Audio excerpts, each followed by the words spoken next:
Weekly back on the air. I am your host, Roast Battle League Commissioner Pat Barker, joined by a very special guest co-host this week. So normally I'm joined by Sarah Keller.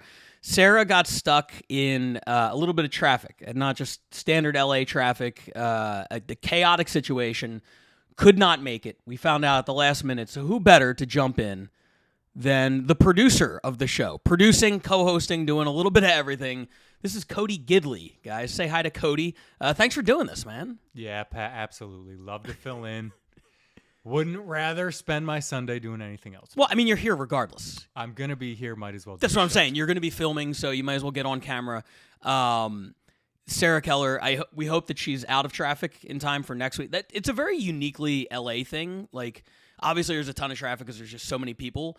But when they have a special event, like, the whole city is fucked. It shuts down. Like, people don't understand. Like, you could be stuck for hours because, like, the dog from Air Bud is getting a star on the Walk of Fame. And you're just like, you can't get around. You're just hopelessly fucked. So hopefully she's back real soon. But I'm excited to have you on because you're one of those guys who's seen thousands of battles in the belly room. You're there filming every week, and then you do this show. And we never get your opinion. So I don't know what to expect here. I don't know if you're going to... There's a possibility you've been sitting behind the camera for years now. Like, this shit sucks. I hate all of this. And I'm intrigued by that. No, I love it. I'm actually, the international stuff, seeing the other cities has been really great, man. Yeah. Just because there is more to comedy than LA. There are always bigger markets, and now we literally have international teams that are telling roast jokes. It's so great to just watch, absorb, and see what everybody's up to. Before we get started, give me a couple of your favorite cities, because you've seen every one of these episodes, you filmed them, you've seen all the battles. Who has stood out to you so far? You know what? It's in the beginning, it's a lot nicer because you can really focus on people. And now we've expanded so much that it's almost too much to keep track of. You're just hanging on for dear life at this point. Yeah. I will say, you know what? London has really impressed me. Yeah. They just came out. They constantly have material. They constantly have battlers. Yeah. And I love it. I really like London. Yeah, London's been great. Definitely got to get out there. We'll throw a plug real quick. Let's get a few plugs out of the way right up top here, because it's a big week coming up for Roast Battle. If you're watching this on the day it drops, what's today's date? What are we on? The 21st. 21st. So it'll drop on the 23rd. The 25th, this Thursday night, there's going to be a Roast Battle show at the Tempe Improv. Tempe, not an official Roast Battle city. As we did with San Diego, we're starting to kind of dip into other markets, see what the talent is like there. Brian Moses will be out there along with Frank Castillo, Jamar Neighbors, doing some judging, doing some stand-up. If you are in or around the Tempe area, definitely go to the Tempe Improv's website. Check that show out. It's going to be crazy. That's Thursday night. Saturday night, we have a midnight show at the Vulcan Gas Company in Austin, Texas. I will be there doing some stand-up and judging. We have great battles lined up that whole weekend. Saturday night, midnight at Vulcan Gas Company. Sunday night, 8 o'clock at the Comedy Mothership. Tickets are available on both of those venues' websites, and we have lined up like a Roast-a-Palooza kind of situation where we have the battlers from all 6 different U.S. cities coming in for those. Both shows, they're going to be outstanding. And then June 2nd through 4th in Tokyo will be their Roast Fest 2023. Myself, Sarah Keller, Gregor O'Kay, Paige Wesley, flying out to the Far East to take on some of their best. June 2nd is a New Faces of Roast Battle show. The 4 of us will be judging some of Japan's up-and-coming comics. June 3rd, we'll be going against their 4 best battlers. And June 4th, we will be doing a live RBL Weekly from the Tokyo Comedy Bar. Go to the Tokyo Comedy Bar's website for tickets to all that. Okay, plugs out of the way. Let's get into battles. Now, we got an extra battle this week. This is the first time where we could not decide who would get the 5th and final spot. The 5th spot, in my mind, has been the most competitive, and a lot of people don't know because it all goes on behind the scenes. Every week, there's 2 or 3 cities competing for that 5th spot, and 1 or 2 of them get left out. This week, we had a bunch of great submissions. Toronto, I feel bad, just missed the cut again. A great battle with Sarah Ashby versus Sam Norton. That was really good. Look that up on YouTube. But we ended up going with a tie for the 5th spot. This is Denver and London, so we're just going to play them both back-to-back. In Denver, it's going to be Joe McKenna versus Cesare. And in London, it's going to be Candice Bryan versus Connor Yeats. Let's check them out. First on this one, white right, put some energy in the room for these two.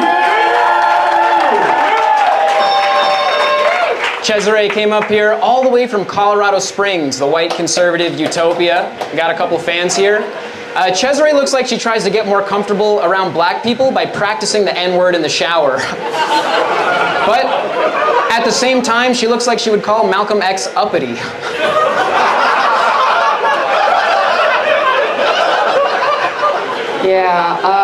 Joe, You know, Joe's just like a Ken doll because the only woman made for him is made of plastic. He dresses like a closeted gay guy. Oh, also completely smooth, where his dick should be. You know damn well I look like something off your Pinterest board.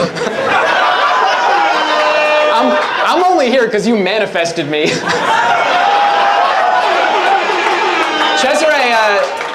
Cesare looks like the one who gave Urban Outfitters permission to use the word urban.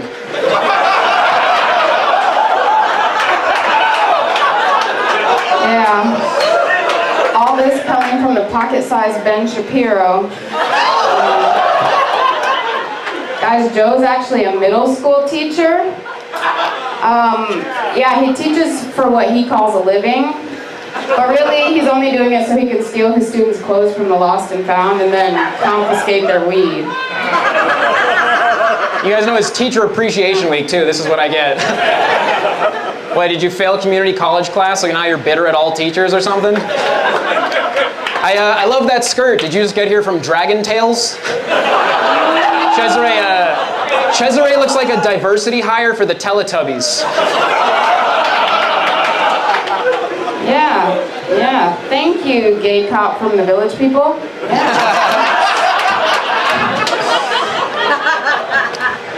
Guys, Joe loves Tom Brady. He's from New England. But he really loves them because they have so much in common. When they're not crying over football or trying and failing at comedy, you can find both of them kissing their dads on the mouth. That's funny. Yeah. Talking about some sexual action. With Manny as your boyfriend, the only action you get is affirmative.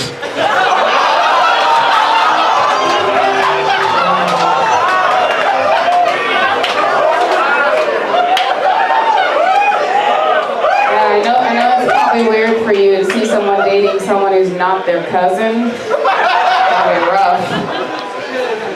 Guys, Joe, he thinks he's really cool, you know, because he drives a motorcycle. But it's hard to look cool when you need to have a booster seat to reach the handlebars. Cesare, you look like your favorite R&B artist is T Swift. She can do anything, you know. Look, I'll make this quick, you know. I know you got to get back to practicing how to efficiently use students as a human shield.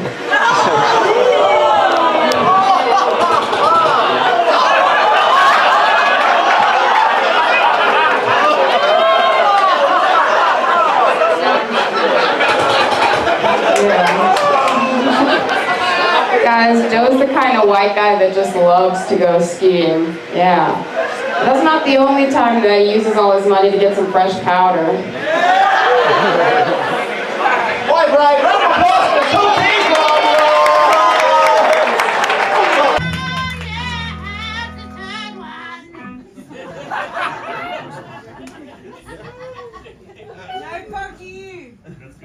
So Candice is a vegan, she practices yoga, believes in astrology, converted to Judaism, and does stand-up comedy. I don't know how I'm going to write a joke that's funnier than your life already is. Yeah, Connor doesn't know how to write a joke. Connor was raised by a single white woman, obviously. That also means that his father is black and his father is absent. Yeah, so Connor's family is about as unoriginal as his jokes. Candice suffered from anorexia for many years, but I've seen photos of Candice as a teenager. It was for the best.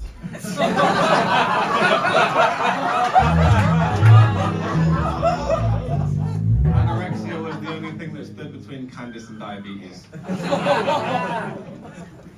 Connor is a professional model, which is why obviously he supports anorexia. Connor says that a lot of his jobs, he basically just acts like a glorified clothes hanger, which is ironic because 29 years ago, his mom really could have used a clothes hanger.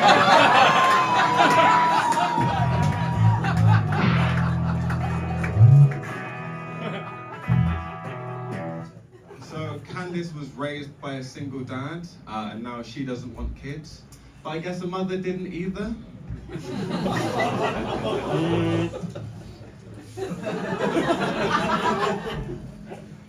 Connor likes to have sex with Jewish women.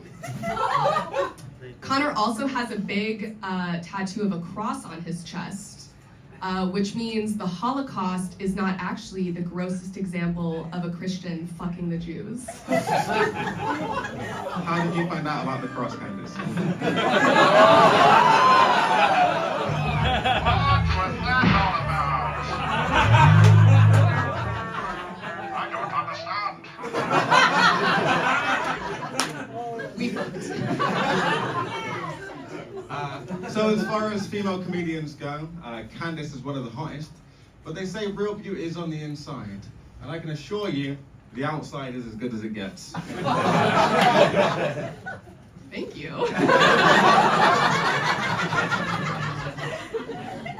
Connor's my friends with benefits. The main benefit is that when we're fucking, I don't have to hear him talk.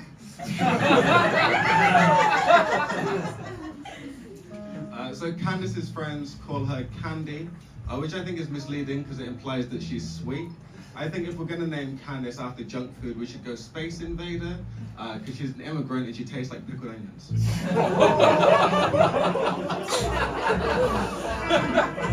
Thank you. As a Jew, that is a compliment.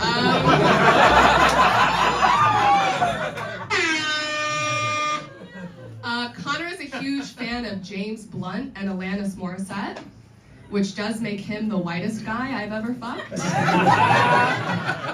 His favorite album. That guy. What? You want to fuck him? Keep joining I in. have. It's really good. I just saw her face. She is in outer space. Connor's favorite album is Alanis Morissette's Jagged Little Pill. And isn't it ironic? Because that's what I call his dick. So there it is, 1 point apiece for Denver and for London. It's funny when I watch these battles, because I get them from 10 to 12 cities every week, and I go through and I watch every single one of them. And I watch them in different orders, right? So I think I watched Denver like much earlier than London, and there's some in between. When you put them back to back, the difference is really stark. Like what jumps out at you? Which battle did you prefer, and why? Let's start with that. Which did I prefer? You know what? I will say they were probably very, very even. In the thing that jumps out to me, and I don't want to mean this negatively, but inexperienced. Not in a bad way, but just a little wordy, a little clunky, a little maybe nervous, you know? And Talking about both battles? Both battles. Both Oh, battles. absolutely. Okay. Yeah. You know, I could break down each individual. You know, Joe had a little bit more of the confidence. Maybe Joe knew what he was doing. He felt like he maybe backloaded a little bit. Mm-hmm. He was kind of weak up front, and then he kind of got stronger as he went. What I liked actually in both battles was snappy comebacks. Yeah. They were good about simple, quick, snappy comebacks. And the same observation. Not over explaining anything. Living in that one moment. Even the lady here at the end handled that heckler. Quick, you know, she looked like she's from outer space. Simple, done, ends the heckle. Yeah. You know? No, I actually wrote down Joe's pacing. That was something that jumped out at me when you're talking about, like, experience. Mm-hmm. Like, the thing that I love, and I love both of them in Denver. Mm-hmm. But there were two things that stuck out to me. Number one, we've had sort of like audio issues with Denver. They have those like those flame things running on them. Yep. Joe, of all the people I've heard from Denver, was the first one who I understood every word. It was completely well articulated. Absolutely. You know, even like little things like the distance the microphone is from your mouth, like it sounds insane. But to watch Joe and Chesser, and I just heard Joe like a little bit more clearly, but I also loved his pacing. We've seen so many people, and we're going to see more of it in this episode. There's a battle later that we're going to circle back on this. But we've seen so many people who feel the need to respond to everything before they get into their roast joke, and I feel like sometimes they even lose momentum because they respond with too much. He was, just like you said, nice and quick response, get into the joke, get into it, get out of it. The biggest difference I saw was the crowd. The Denver crowd is outstanding. And just watching it, it felt like they were hitting so much harder. And I think it's one of those things like the dry London humor. Yeah. But they were two very different styles, very different crowds. And as interesting as Denver has been for a number of reasons, one of the things I love most is just how hot their crowds always are. It always seems like they're into it. What do you, because, you know, we came up in the belly room where the crowds used to be fire every single week. As time goes on, you know, now you really got to work hard to get them back to that level. Talk a little bit about what difference that hot crowd can make in taking a battle to the next level. The hot crowd, especially with those comebacks, you know, especially Des, she was, when you can keep them going and not fill them up with too much thought, not fill them up with, I'm trying to make you think of how smart I am with this comeback. Just say the joke. Just tell them a joke, and they're going to eat it up every time, and that's what they do. They want to hear the more jokes. Yeah. That's all they want. Yeah. They just want jokes. Denver was great. The I loved how Joe you know, almost tried to paint like a picture of Cesare with like the practicing the N-word in the shower and the Pinterest board, and I thought he was taking it at first, and then she had a couple of like haymaker punches coming back. I thought that they were both great. Her thing about he has to get back to like using kids as a human shield was like was wild. I love that. And then the London battle, I think, started off a little bit slow, and then once the reveal came that they were fucking, it really picked up. Oh my God! It was like a tail. Like the first half was a defensive struggle, and then the second half they were just lighting up the scoreboard. Yeah. And how, I mean, to be out there like that and just say it so bluntly in front of an audience is amazing. I would never battle somebody I had sex with. No, never. absolutely in a not. Million years. Yeah, are you kidding me? Dude, I'd be so worried about the like bad in bed, little dick material. And she did it. I feel like she could have gone more ruthless than Jagged Little Pill. I feel like that was very much a battle between two people who like each other and want to continue to fuck without it being weird. Absolutely. Genuinely liked each other. Yeah. And she was taking big swings, and nothing was ever too far for me. Yeah. You know? Yeah. And she seemed genuinely touched by a couple of the jokes that he meant as insults. When he was like, she's beautiful on the outside and ugly on the inside. She's like, oh my God, thank you. She was like really into that. She was a great partner. Yeah, he found a way to make fun of her and compliment her during the battle, and I guarantee you, it was a good night for him. Yeah, no, And for absolutely. And I like that style, actually. He's cutting on her, but at the same time, he's not taking anything away from her. And I just think that delivers a great battle when you have chemistry with somebody. I completely agree. The friendship type of chemistry is it's hard to manufacture. It's hard to create it if it doesn't actually exist. And the sort of like aggression just does not play as well. Absolutely. With certain rare exceptions. So both Denver and London pick up a point for the number 5 battle of the week. So congrats to them. Let's move on right now, and let's go to the number 4 battle. And this one is from LA. This is one that you were there to film a couple weeks ago. Same week we had, there you go, busting out. We do not hide our homerism on this show. We are clearly, I'm the commissioner. But Cody doesn't give a fuck. This comes from LA. This is right before the Brad Williams versus Joe Urell battle, and this features 2 newer battlers. Jake Hart, who I think this was his 3rd battle ever, and he kind of has that star in the making kind of vibe to him, I think. Absolutely agree. He was going up against Justin Foster, the boyfriend of current Roast Battle LA champion Kelsey Lane. I feel the need to mention that because it will come up in the battle. And they put on a hell of a show. Number 4 this week, LA, Jake Hart versus Justin Foster. Here it is.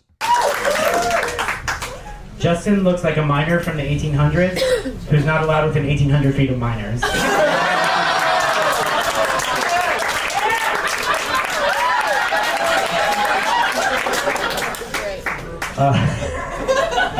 Jacob grew up rich and he lives in the Hollywood Hills. The only time he's ever struggled is breathing after a flight of stairs. Keep it going for beta male pattern baldness. Thank you, Open One.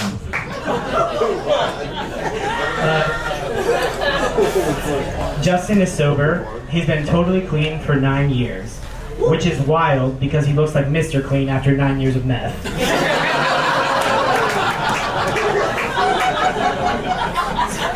Oh, you're just so smug. You look like you roll your eyes when you're given a hand job.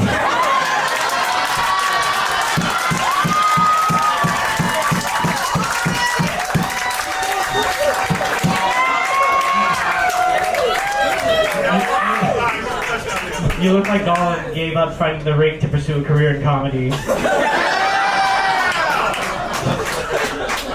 I do. You look like you refer to guys' jizz as your precious. You look like you're up for promotion at Jiffy Lube.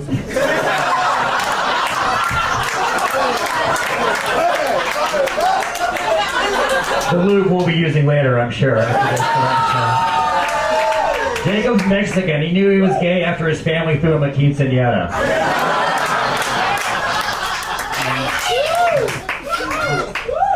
As I mentioned, Justin and Kelsey have an unconventional sexual relationship.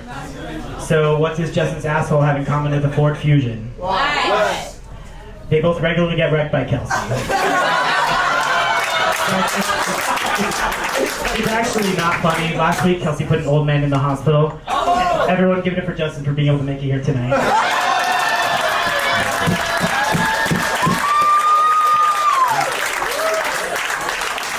Jacob's gay and Mexican, which means he has a giant family that refuses to speak to him.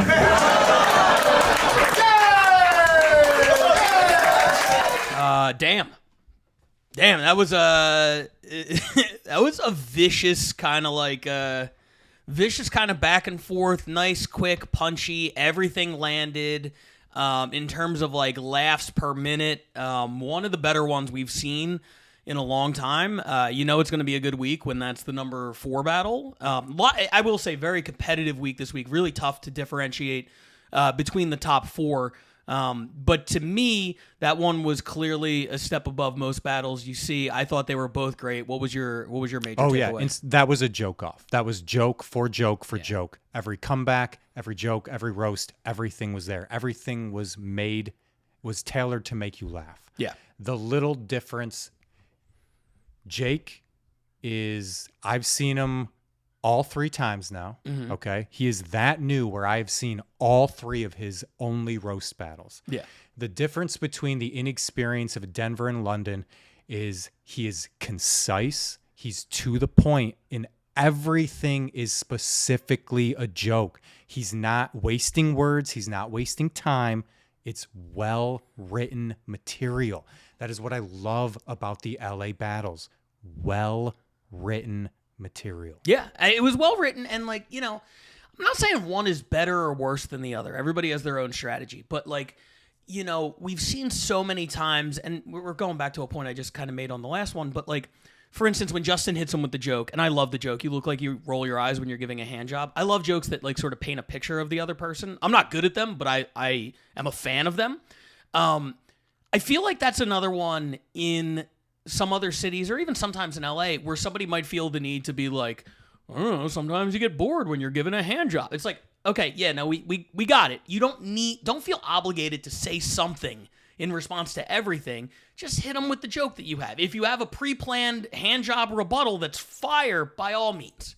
But the thing where you feel the need to respond to everything, it's not my cup of tea. So I love this machine gun style, back and forth, the back and forth on the you look like jokes, starting with that hand job joke, and then Jake, I don't know if it was pre-planned, but even the way he flipped it to like, you look like you're up for a promotion at Jiffy Lube was so funny because it's not a joke. It's just, he does look like that. And he does look like, to me, the implication there is, and that's the most exciting thing in your life. You know what I mean? Like, we all know somebody that if you talk to them and you're like, so what's new with you? It's like, I'm up for a promotion at Jiffy Lube. Like, that is the most exciting thing they have going on. And it was so belittling, I feel like. And Justin to come back with the, he's gay and Mexican, so he has a huge family that won't speak to him. I absolutely love this one. This got called a draw, and watching it back, I'm not mad at that at all. No, I would absolutely probably have to agree. It's so hard watching these. I try to keep track in my head, but it's impossible. In something like this where they truly are back and forth every single time. Yeah. It's great. And I'm glad they didn't wreck it in overtime or I have mixed feelings on that. I really do. Because as a competitor, I don't ever want a tie. I've had 3 ties. And every one of them, I was like, man, let's just go until the fucking sun comes up. You know what I mean? Like, the battle I had with Keith Carey went 3 rounds and then triple overtime. And I was on stage and I remember thinking, I will not accept a tie. I would rather lose than tie at this point. It has gone on too long, and there has to be a winner. And as a competitor, I prefer that. As somebody who objectively watches the roast battle and wants the best product, I agree with you. More often than not, the overtime is underwhelming because it is their 4th or 6th or whatever best joke. But man, the competitive side of me is like, fuck, I hate ties. And you know what? I hear you. I only watch, so I want the audience to win. In a tie, the audience completely wins. You're right. When you go into that overtime, and it really, the overtime isn't going to kill anything, but everybody's on such a high, and overtime can kind of... No, you're absolutely right. I mean, how many times have we heard the chant in the belly room, one less joke? One less joke. One less joke, because we go to overtime, and then it doesn't hold up, and, I get it. I'm overly competitive like that. But I'm fine with the draw here. They were both outstanding. Jake Hart will be making his Jam in the Van debut coming in June. So June 15th, check out Jam in the Van for tickets to that if you are in the LA area. Great stuff out of LA.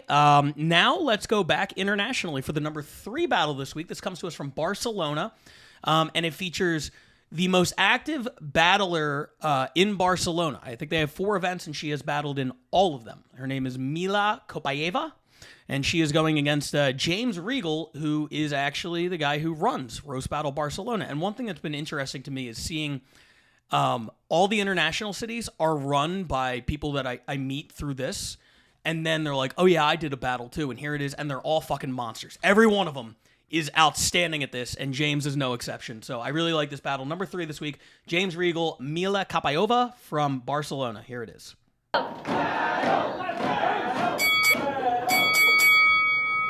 Okay, so note to self, never order a Russian bride on Groupon. Look much smaller in the pictures. Mila's actually Russia's strongest woman. She's a champion weightlifter through walking around carrying that fucking massive head all day long. Mila looks like a Britney Spears if she had a bad reaction to a bee sting.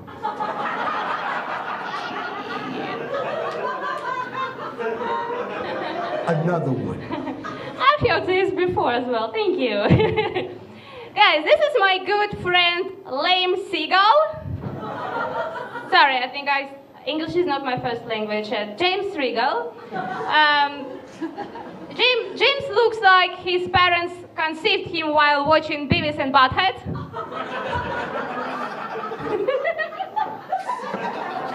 Actually, besides leaving the family to fuck much younger women, his dad is actually a nice father. Because he tried his best. He tried to teach James Buddhist philosophy, good taste in music and food. And besides all of that, James still decided to be a basic bitch. But the only thing he learned from his father is a passion to fuck women twice younger than him and be dumped by them. So that's the reason why brunch electronics are the favorite event of James for Sundays, because that's the only place he can find teenage girls and also catch up with his dad at the same time.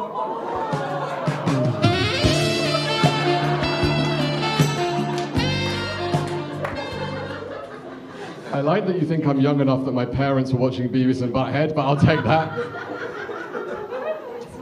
What can I say about Mila that she will understand?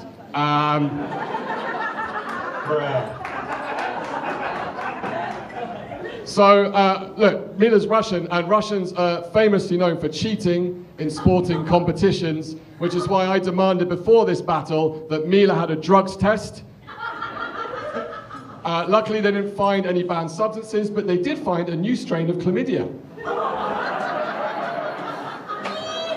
Yes, I fuck!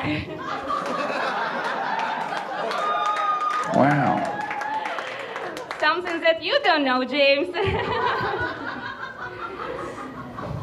As a big disgrace for Jewish society, James' Tinder wish list is similar to Schindler's List. Just a long line of desperation.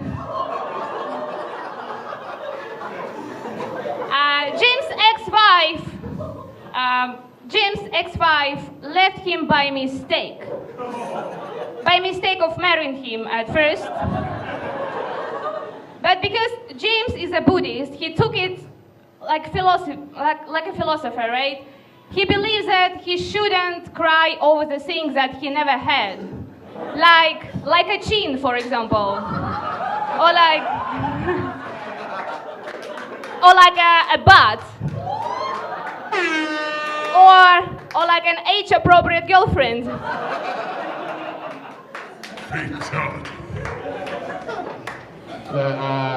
My wife was from Kiev, so we both know. That's not even the punchline, but there we go. Yeah, my wife was from Kiev, so we both know what it's like to be fucked by Ukrainians. Anyway. Holy shit. Mila's parents haven't spoken to her for 2 years. No, not because they had an argument, it's just she's equally impossible to understand in Russian as well.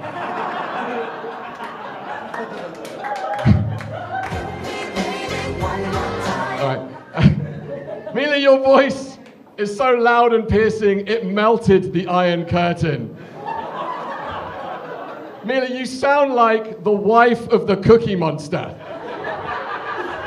Little known fact, Mila's name is short for Me Love Cookies! Nom, nom, nom, nom, nom, nom, nom, nom, nom.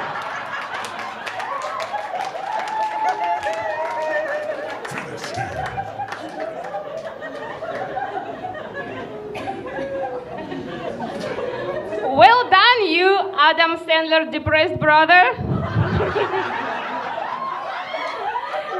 James, this line of jokes just make me think that you wrote them using ChatGPT.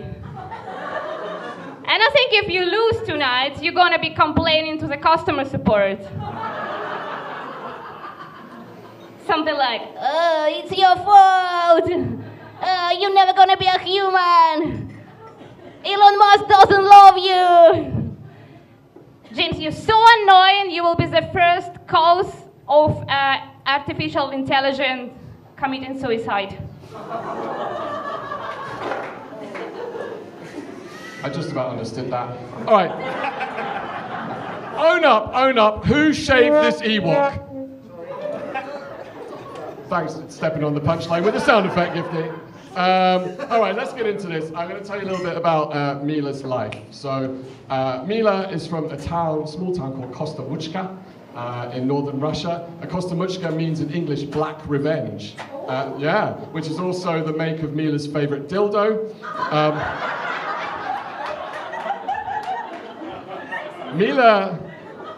Mila's currently studying to be a clown. Most of us wish she'd study to be a mime because, you know. She actually got into clown school because they saw her out on a Friday night wearing funny clothes, too much makeup and scaring kids. She used to have a cat, but she couldn't be bothered with that anymore, so she gave it away. Good news is the cat has recovered most of its hearing. The final fact about Mila is she's a trained professional dancer. She specializes in like dance hall, African style, and twerking. For fuck's sake, Mila, haven't black people suffered enough?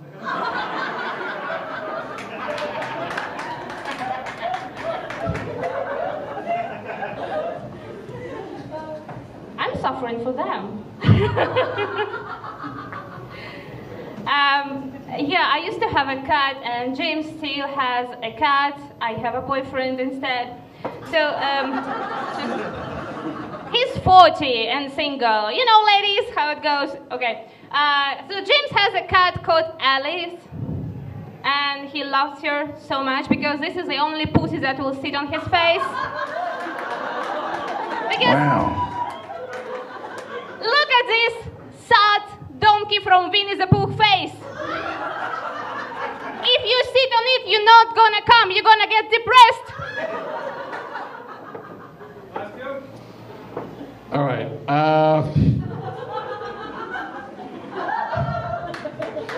Thank you, Borat with a head injury.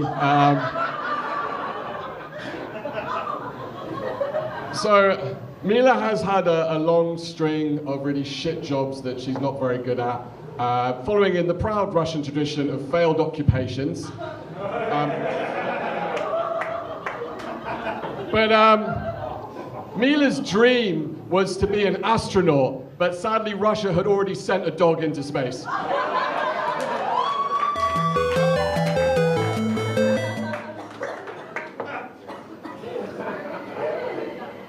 Guys, don't worry. James looks and talks like that because he's going through a crisis.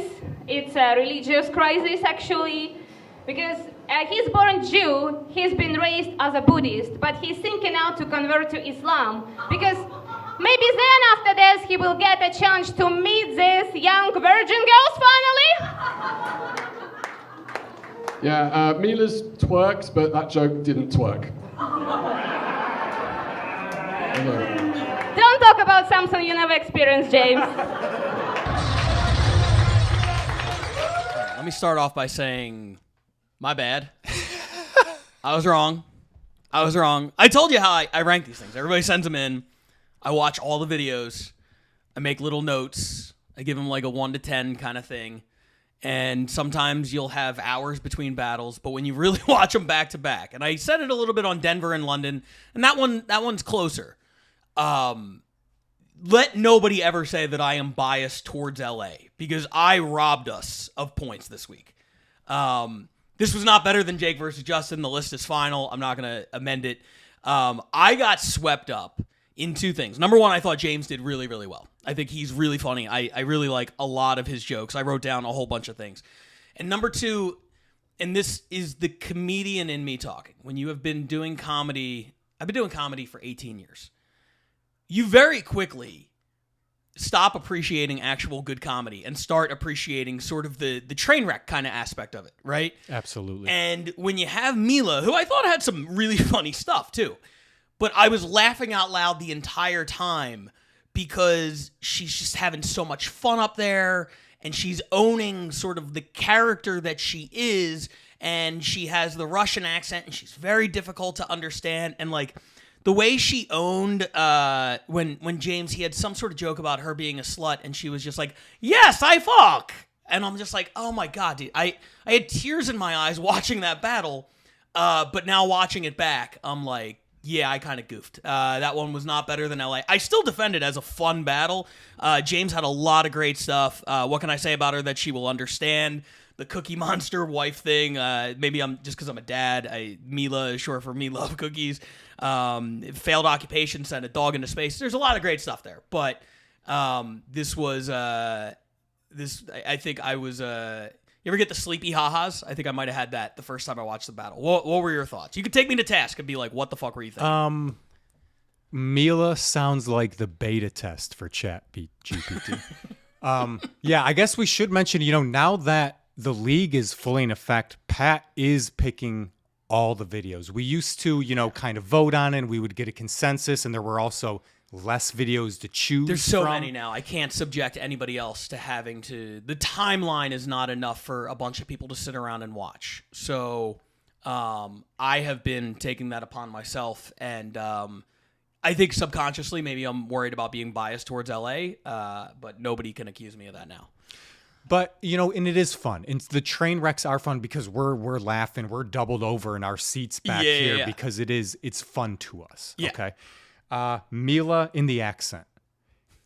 Just learn to develop and deliver jokes in that accent, and and that's a character. I really thought you were going to say, just lose the accent. I thought that's where you were going. No, but like it's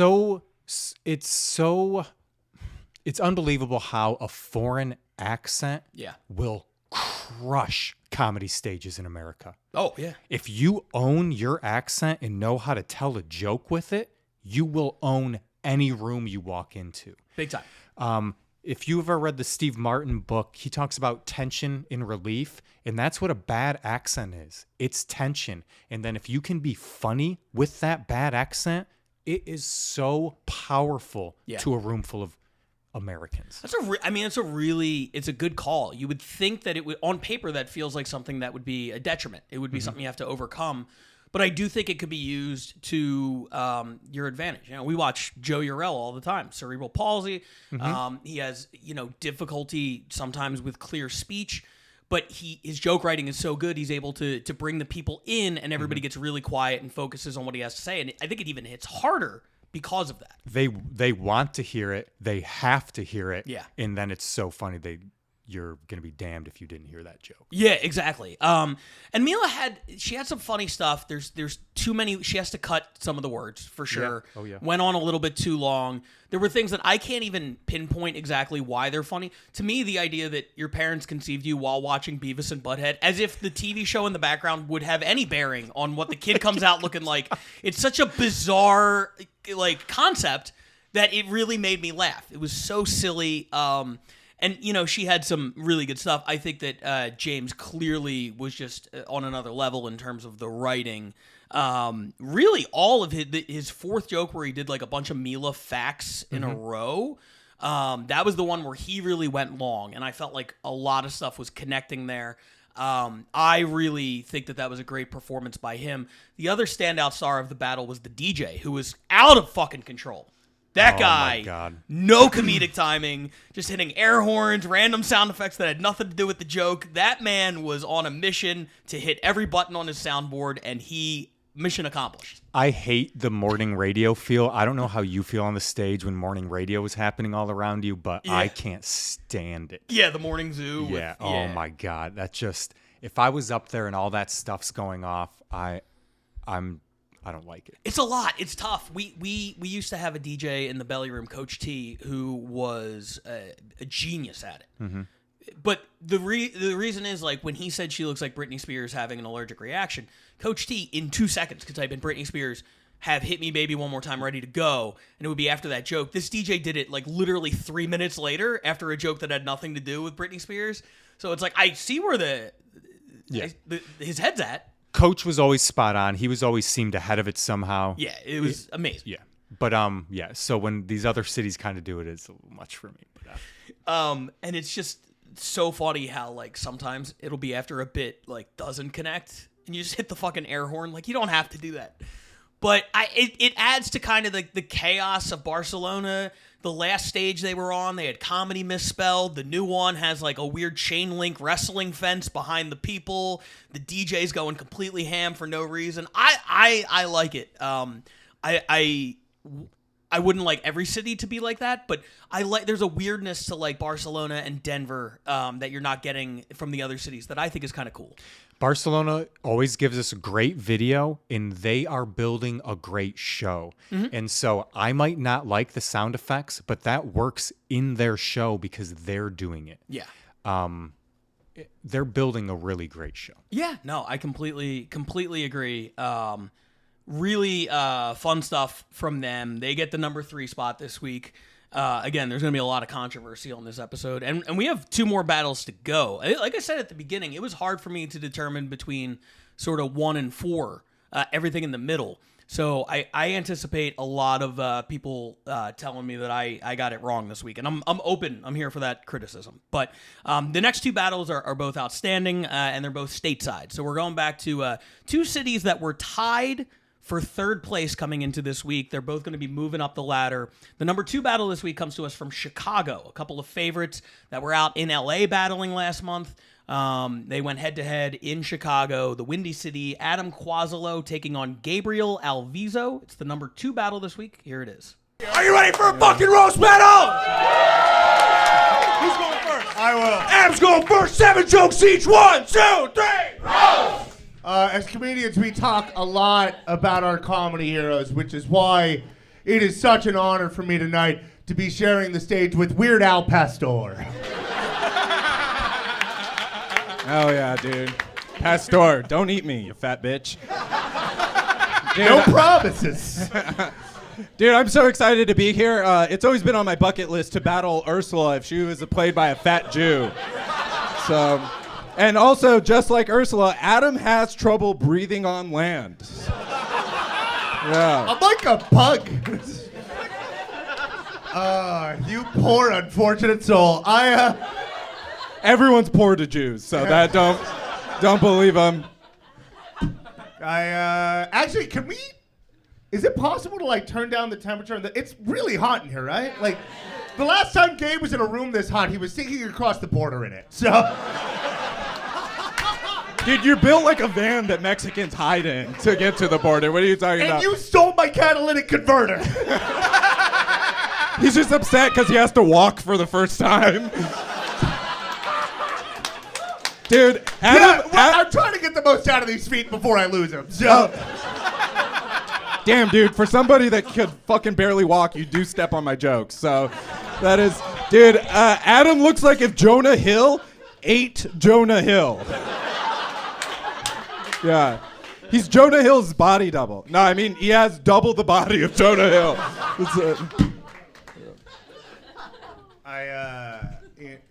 A lot of times these roasts get pretty R-rated, right? And that's why I'm so happy to be going against Gabriel, because no matter what either of us says tonight, nothing is going to be dirtier than his hair. Yeah, besides your entire body, dude. I have a rag on a stick. He's and a hot dog on a stick. Dude, he's actually just happy to be battling me because I'm a beaner, and we all know that he'll do anything for food. So, dude, I'm gonna refry you so hard. Dude, Adam is super into professional wrestling. Yeah, his wrestling. Shut up. His wrestling name is Andre the Giant Faggot. So.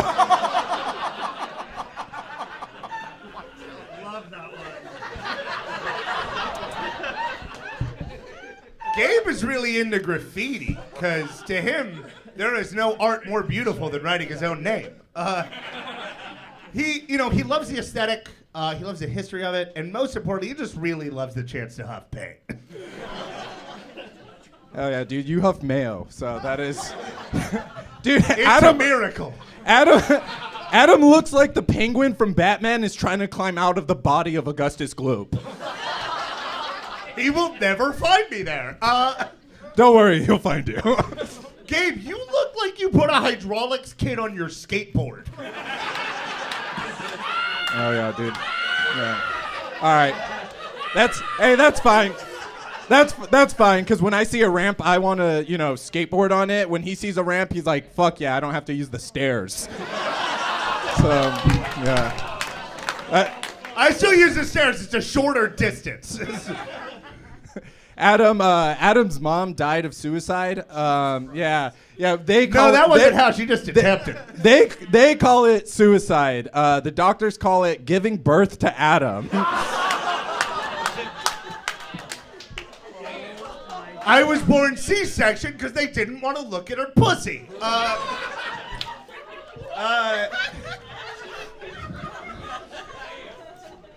It's all right. She's dead. She won't hear this. Adam's such a loud Jew that she might hear it. Yeah, Yeah, she's not gonna rest in any peace. Can anybody? This is gonna be kind of weird to ask, but can anybody give us a ride after the show? I live in Lincoln Park, just past the Home Depot that Gabe sits outside and asks for trabajo. He hangs out at the Home Depot because he uses the forklift to get home. So that is crazy, dude. You're fat and dumb, dude. Oh man, Adam hates bachelor parties because the cake that the stripper jumps out of isn't real. It is false advertising, and I'm fucking tired of it. Gabe loves him because those penis straws let him live out his dream. Is this the last one? I think. I haven't even started. Let's fucking go. I'm actually real glad that this battle happened. They almost had to take us off the show because so many people complain about Gabe being Mexican but voiced by a white guy. All right. Hey, let's wrap it up. I have to go back to Whole Foods, and Adam has to go back to eating foods whole. So, dude, y'all throw out good food every day. Like that's just a waste. I am gonna take care of that waste. yeah. So he's agreeing he is fat. Yes, I am agreeing that I'm fat, as anybody here with eyes can tell. Yes. Okay, I think we're done. I'm honestly only sure you're Mexican because of the tattoos. Okay, this is getting sad. I didn't hear what he said. I fucked up. All It right, doesn't matter. Give it up for them, everybody. Keep it going. Okay, so when I was talking earlier about how like some people feel the impulsive need to respond to everything, and I said we're going to be seeing more a little bit later. That's what I was alluding to. Great battle. Awesome battle. Great battle. Love Chicago. Love Chicago. They're incredible. Some well-written stuff. I do think it's so funny that you could sit there and write the smartest, most clever jokes, and the two biggest laughs I got were Andre the Giant and "You're fat and dumb, dude." When Gabe just looked at him and said, "You're fat and dumb, dude," I lost my fucking mind. Let's first discuss. I want to ask you because I judged Adam's battle when he was in LA, and one of the notes that I had for him then I still have now. This is just my personal feeling. Mike Lawrence was sitting right next to me, and he completely disagreed with me. And that was my thing. Is if you are going to respond to a joke with an off the cuff thing, you have to find a way to tie it in to making fun of your opponent. I'm a big, you got to be playing offense in roast battle. It's an offensive sport. You have to be playing offense. And the self-deprecating kind of comebacks that don't connect to your opponent at all, they don't do anything for me. But Mike Lawrence, who is maybe the smartest roast battle guy ever, who understands it more than anybody, the first ever champion on TV, certainly has a better resume than I do, he disagreed. What were your thoughts? Where do you land on that? So, I'm kind of glad you brought it up. These are Chicago people, okay? I love Chicago. I'm a Chi-Town person. I love Second City and improvisation, okay? He is just yes-anding. Yep. Okay? What you almost need to come up with is a specific roast battle yes-and where instead of agreeing with the opponent, you can fire back against it. Because all he's doing is saying yes and then cutting back at himself. That is an improvisation 101. Sure. Sure, and I'm not an improv guy at all. I admire it as an art form. It's not always very funny to me. I'm a stand-up guy, and in the world of roast battle, I'm like, I just feel like you gotta be punching the whole time. You can't be punching yourself. But I know I know not everybody agrees with that. And so you do see the value in sort of the self-deprecating absolutely. thing. Because, or not the self-deprecating thing, the yes and. He's using the yes and muscle. Now, when they really played the game was when Adam said he can say that about his mother because she can't hear it in heaven. Gabe one-upped it with Adam talks so loud, she might. That was pure perfect game, yes and. That was brilliant in the moment. And that's why I love improvisation, because the comedian and the audience are both discovering that joke at the very same time. everybody is laughing at the same time. Okay. With stuff like that. I get that. And I think one thing that made it work, because this was a great battle, and Gabe is also really good at off the cuff. So when you have two guys who are doing that, you kind of end up in these situations where, like, you know, Adam ended up throwing Gabe an alley-oop. I think from a strategic standpoint, I think it was a misfire for Adam because Gabe went in and played Adam's game and played it, in my opinion, better than Adam did. Yes. Yep. So Adam really kind of walked into a lot of the punches, setting them up. He came out of the gates firing with the Weird Al Pastor and like one of my favorite. I'm growing very tired of like the punny kind of like thank you so and so nicknames, and then I hear one and I'm just like, oh no, they're still good. They just have to be done really well. Weird Al Pastor is like an all-timer for me, and then he closed really strong with the Mexican voice by a white guy. I thought that you know he had a lot of really good ones, but Gabe to me was more consistent throughout. Adam was so brilliant at those misdirect moments. He had 2 misdirect moments where you thought he was talking about the AC, but really it turned into a crossing the border joke, and then he had that other misdirect at the end. He was so good about grabbing the audience attention in that moment and then turning it into a joke, which I love. If you can trick me into believing you, you're doing a good job of that. That's a great point. And Gabe had one of those too with Adam's mom died by suicide, or as the doctors called it, giving birth to Adam, which was that was outstanding too. And I also like from see, I'm all about like the competitiveness and the strategy. It's so nice to talk to somebody who has never battled and like doesn't give a damn about any of that. It's just like, what is you're talking to me from an audience perspective. I'm constantly up there like, that was a strategic miscalculation, and you're like, who cares? It was funny, right? I sound like a lunatic. I'm aware of that. But I did like the strategy of Gabe. He knew Adam was going to step on his jokes. He went in with for a guy who doesn't walk much, you sure do like to step on my jokes. He did that on joke 2 in a 7-joke battle. And then every time Adam stepped on one of his jokes, I thought back to that. So I really like when somebody can plant something in my head like early in the battle, and then I feel like it kind of slowly takes away from the other person. And I think Gabe did that to perfection in that case. Gabe is constant. Yeah. He's a machine gun, rapid fire. I noticed him painting pictures like you were talking about, and I was like, oh, Gabe is doing that right in front of me right now. Yeah. Getting to see both of these guys when they did Jam in the Van was great. I'm glad I got to kind of meet them and see them in person because they both really impressed me here tonight. Absolutely. Both great guys. Big fan of both of them. Also just found out Ken Grinnell, one of the best battlers from London, is going to be spending a few weeks in Chicago in July, and he's going to be battling Adam at Roast Battle Chicago, which is going to be outstanding. Looking forward to that. Let's close the week with the number 1 battle, and this comes to us from Austin, Texas. Good to see Austin, back on board. Of course, we will be there, as I mentioned before, this weekend. Saturday night, midnight at Vulcan Gas Company. Sunday night, 8 o'clock, Comedy Mothership. Go to those websites for tickets. But this one comes from a different... They run a lot of venues out there. This one is from The Creek and the Cave. And this is between Colin O'Meara and Michael Ridley. And I believe, interesting tidbit, I think Michael Ridley has not won a battle this season. I think he's like 0-4, but he has 2 number 1 battles now. Wow. So he's always entertaining. Not a bad So step. let's check it out. Colin versus Michael from Austin, number 1.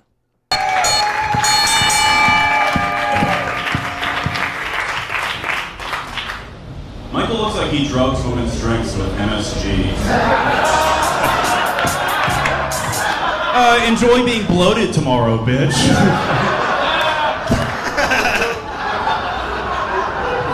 Holy fuck.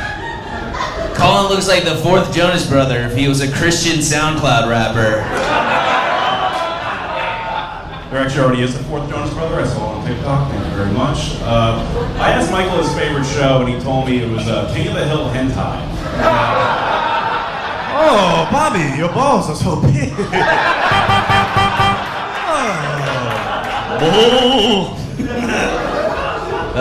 Colin looks like you typed Sopranos faggot into an AI.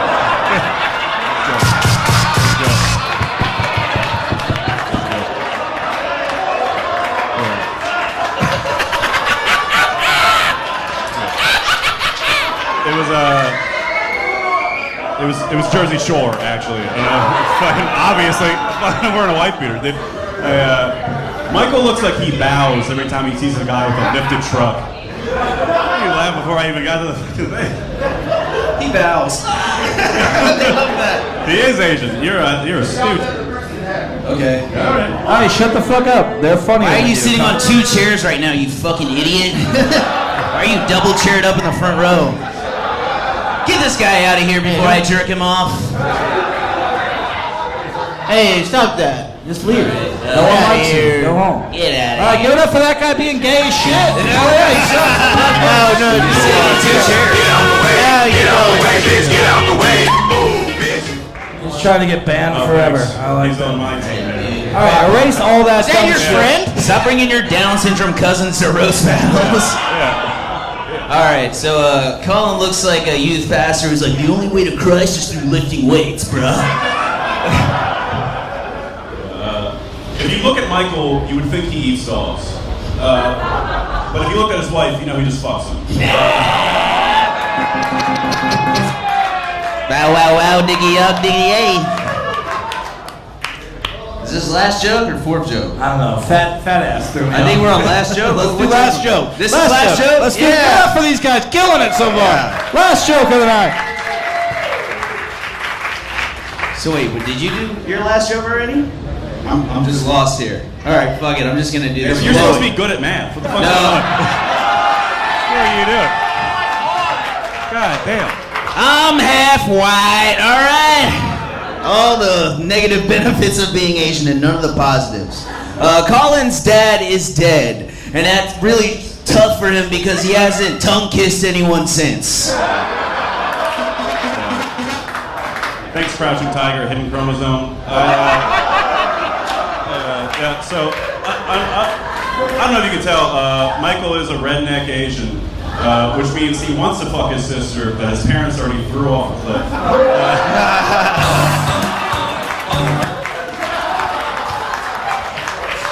Rest in peace, you dumb bitch. All right, give it up for these guys, everyone. Make some noise. All right, so that was the number 1 battle this week. Austin, Texas. There were a lot of interesting things to this battle. It's not often you see a heckler get kicked out in the middle of the battle by the battlers, sort of teaming up to get him, which was cool. It was this was just like a carnival of like a cesspool of I don't know if debauchery is the right word, but you know, all the slurs are coming out and like everything like that. This was just very like old school. I think when a lot of people think of roast battle, they think of like, oh yeah, this is content that nobody would ever show, and usually it's not. But this was very much like them just sort of like leaning into it. Like even Adam Lucky, the host, and one of the judges just sitting in the back, like, yeah, get out of here, that dude's gay as shit, and like you know they're all just calling each other gay and fat and you know all the other everything else. And sometimes that shit is just really fucking fun. Like old school schoolyard shit, the same shit you were doing with your friends growing up. It's just really fun to see that done at kind of like a high level, you know? Absolutely, and I think that's a great kind of way to describe roast battle in some of these scenes is it's not the bullies, it's what you were saying behind the it's what you were saying around the corner with your friends. 100%, dude. It's not the bullies. It's my friends and I talk to each other that way. You know what I mean? Like we called each other all the words you're not allowed to say anymore, you know? And that was just, there was no ill intention behind it or malice. And I think that is kind of the point behind roast battle. And that's why they all end with like a hug and everything. Because like the message we're trying to convey is it is ultimately about love. It's just some people are fucked up and that's how they express love by, you know, saying that kind of fucked up shit. So I love it when it kind of comes out like that. For the second straight battle, the biggest laugh for me came from a well-placed F word. You look like he typed Sopranos into an AI generator. It's so funny. It's so good. I really like that. And he looks like the 4th Jonas brother. I thought Michael was kind of cooking off the bat. And then I thought Colin came back really strong at the end with like, if you look at him, you think he eats dogs, but then you know he just fucks them. And closing with the redneck Asian one is interesting. I thought it was his best joke, so I understand why he closed with it. But I also feel like, and maybe it's more obvious in the room than on camera, But on camera, it took me a while to figure out what Michael's deal was. He's a redneck Asian. Now, I had seen one of his battles before, so I got it. But like, I feel like if I was structuring my jokes, that's a mission statement joke. He's a redneck Asian, and I have 3 more jokes about him being either a redneck or an Asian. So let's put it up front and clarify the rest of the jokes. But it was an amazing closer. I thought Colin got the battle in the second half, but it was really enjoyable all the way through.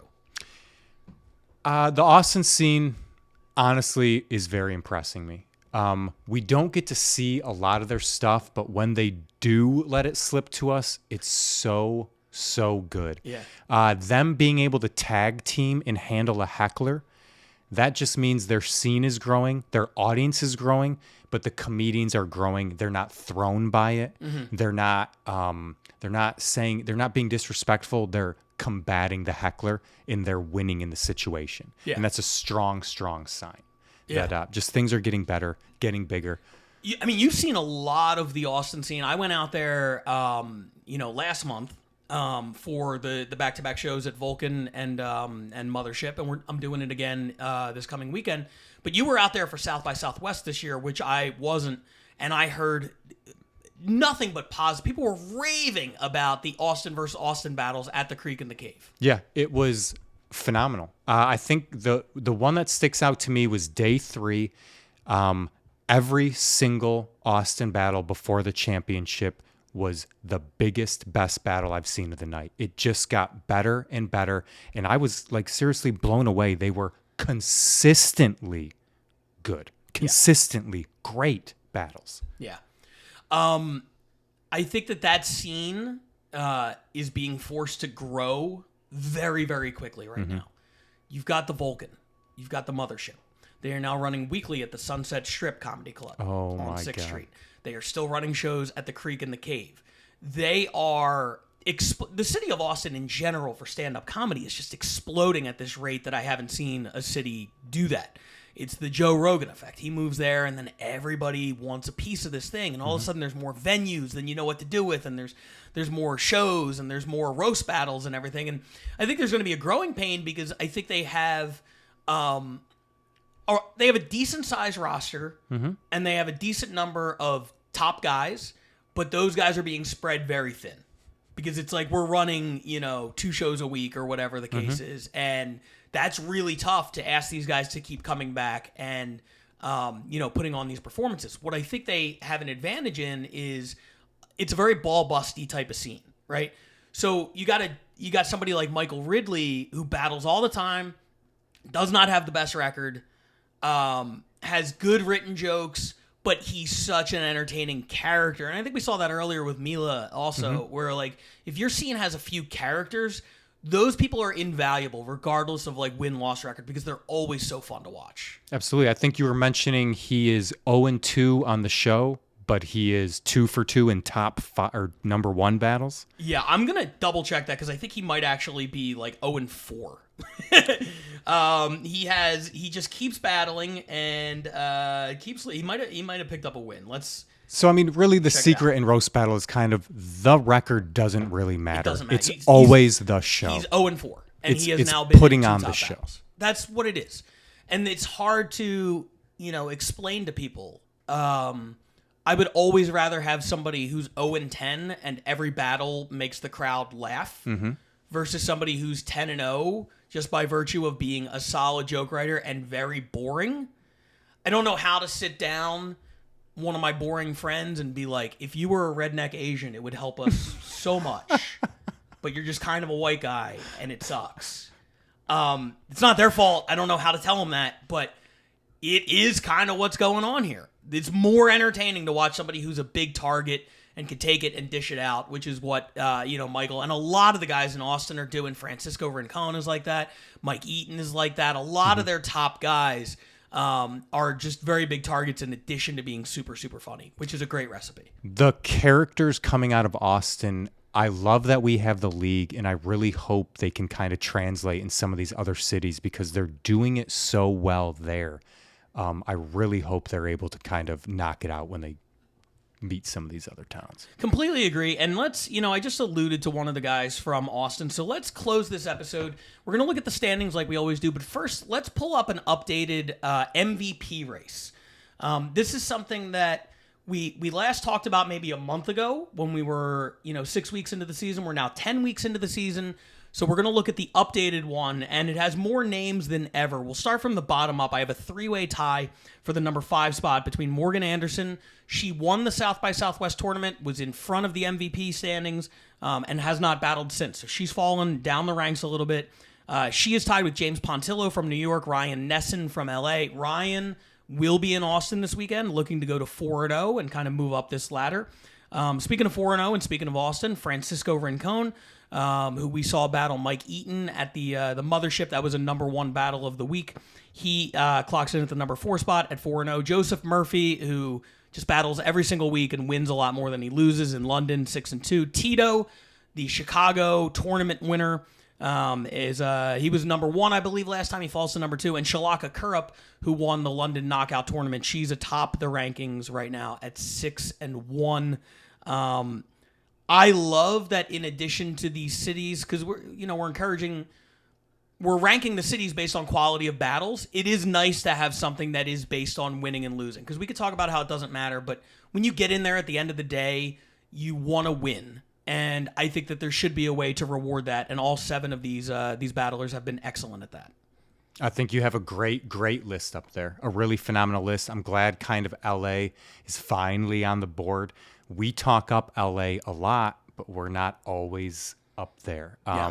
We kind of have, I'm not sure what the problem in LA is, because we have some really, really, really great battlers, some really great battles, and then some not so great stuff. Well, look, I mean, this is based on a 10-week sample size, and LA has been around for 10 years, right? Mm-hmm. So, and it doesn't mean anything right now. It just doesn't. Nobody cares about the New York Yankees, what they did with Babe Ruth and Lou Gehrig. If they're out there losing to the Rays, they're losing to the Rays. Nobody cares what happened 100 years ago. In this case, 10 years ago. So LA is kind of finding their footing, and we're hopping back into the race. Speaking of which, let's just keep it going now and get into the U.S. standings. LA ended last week in the number 1 spot. They fall this week to tie for second. We are now tied with Chicago. Austin, by virtue of that number 1 battle, jumps into the number 1 spot. Chicago on their way up. New York falling out of, they were number 2 last week. They fall out of that spot into 4. And the Bay Area drops down to number 5. I ask everybody who's on. You've seen all these episodes. You know better than anybody, I feel like. Give me a prediction. Who are the 2 playoff cities from the United States? I almost have to say Chicago is a guaranteed spot. Austin, I've seen a lot of good stuff from Austin, but they're not always showing us their stuff. Yep, true. So I think that could catch up to them, even though they're on top right now. So that's the only worry there. I do love our LA. I really do think we have top-notch, super skilled talent. Mm-hmm. So I would love to see us taking on Chicago in our division. But it's seriously a huge toss-up, because Denver's not on there anymore. I've seen some great Denver stuff. So I know there is still a foot race going on in the U.S. For sure, and what we've seen these last few weeks is the standing change very, very quickly. LA went from 5th to 1st, and now we're tied for 2nd. Mm-hmm. Anything can happen. Denver is lurking in that 6th spot, but a couple of good battles, a couple of number 1 battles, and you move up the rankings very, very quickly. So we'll see what happens there. Let's close with the international standings. London picks up a point, extends their lead. They're up 4 points, which compared to the U.S. is a very comfortable lead. Australia and Scotland were tied for 2nd. Barcelona has now joined them by way of their performance this week, and then Tokyo bringing up the rear in 5th. I feel like the one consistent everybody feels like is that London will kind of be there at the end. Mm-hmm. The question is, what will be the number 2 international city to make the playoffs? Give me a prediction. Go. Number 2. This is super tough, okay? Tokyo, in the very beginning, Tokyo was putting out some stuff that was just like, I'm just going to be kind of blunt, was kind of not enjoyable for me. We're talking about last year. Last year, Before exactly. this season Before started. that. Yes. And then they started finding their battlers. Mhm. And they started giving some really consistently good shows. Scotland has all of a sudden, they've found great fucking battlers in Scotland. They might have had them the whole time. That was a revelation to me. I didn't know anything about Scotland. It came to me like, hey, Scotland has a scene. Can we look at them for the league? And boy, did they ever have a scene. Yeah. Them and Australia were just like, some of these cities we kind of started from scratch, and it's like, well, put together a show and run a few events and send us videos, and then we'll reevaluate in 4 or 5 months. Like, there was a lot of buildup. And then Australia and Scotland were like, oh no, we're already doing it. Like, here, take a look. You know, in Australia, they do have, I know they have the Comedy Store there. I know they have a comedy club, and you can absolutely see they have comedy in them. Yeah. So I think, you know, they might be, everybody else might kind of be underdogs, but they have maybe the strongest base. London constantly impresses me. Shalaka, I love. Ken, I love. I really like London on top, but it is another battle for all those other One cities. word answer. Give me who comes in second. Stop pussyfooting around, Cody. Let's do this thing. Scotland. Scotland. There it is. He hates Australia and Barcelona. And Tokyo. What a dick. What an absolute dickhead. Unbelievable. Thank you for doing this, man. Appreciate you jumping in on short notice. You killed it, Sarah Keller. I hope you get out of traffic in time to do another episode soon. Thank you guys for watching this. And we will be back next week with more RBL Weekly. We'll see you guys then.